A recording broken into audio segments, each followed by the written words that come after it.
Assalamualaikum warahmatullahi wabarakatuh. Perkenalkan, nama saya Indah Hairunisa dari kelas PAIC. Saya di sini akan menjelaskan sedikit tentang pengertian dan ruang lingkup isu-isu kontemporer pendidikan Islam dan juga problematika dan tantangan sistem pendidikan Islam di Indonesia. Baik, yang pertama saya akan menjelaskan tentang pengertian dan ruang lingkup isu-isu kontemporer pendidikan Islam. Isu berarti masalah hangat yang sedang diperbincangkan, kontemporer berarti kekinian atau sesuatu yang terjadi sekarang. Dengan begitu, isu-isu kontemporer berarti pokok persoalan yang terjadi pada masa sekarang. Sedangkan pendidikan Islam berarti proses pendidikan yang bersumber dari nilai-nilai agama Islam.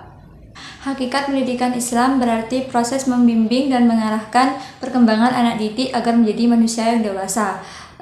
Sedangkan asas pendidikan Islam berarti asas perkembangan dan pertumbuhan dalam berkehidupan yang seimbang. Sedangkan modal dasar berarti fitrah untuk berkembang dari masing-masing manusia sebagai karunia Tuhan.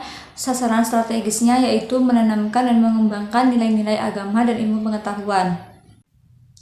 Ruang lingkup isu-isu kontemporer pendidikan Islam ada 5, yaitu lapangan hidup keagamaan, yang kedua keluarga, yang ketiga ekonomi, yang keempat ilmu pengetahuan, dan yang kelima sosial budaya. Sedangkan metode yang digunakan yaitu keagamaan, kemanusiaan, dan ilmu pengetahuan. Baik, yang kedua saya akan menjelaskan tentang problematika dan tantangan sistem pendidikan Islam di Indonesia. Sistem pendidikan Islam berarti cara atau langkah yang tersusun berdasar sumber ajaran Islam.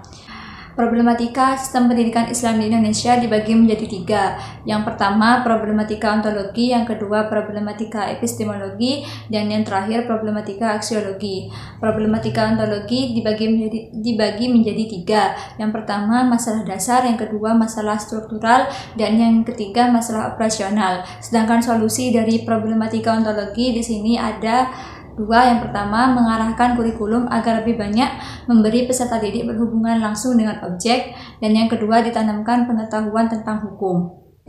Yang kedua, problematika epistemologi di sini terbagi menjadi 2. Yang pertama, pendidikan Islam merupakan pendidikan tradisional, dan yang kedua, pendidikan Islam terasa kurang concern terhadap persoalan. Sedangkan solusi dari problematika epistemologi di sini ada menghilangkan paradigma dikotomi antara ilmu agama dan ilmu umum, dan yang kedua, mengubah paradigma ideologis menjadi paradigma ilmiah.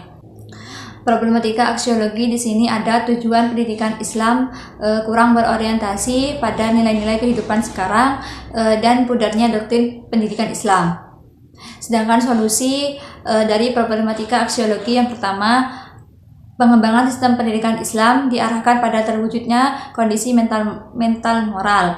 Yang kedua, pendidikan Islam diorientasikan pada upaya menciptakan suatu kepribadian yang mandiri. Sekian dari saya, terima kasih. Wassalamualaikum warahmatullahi wabarakatuh.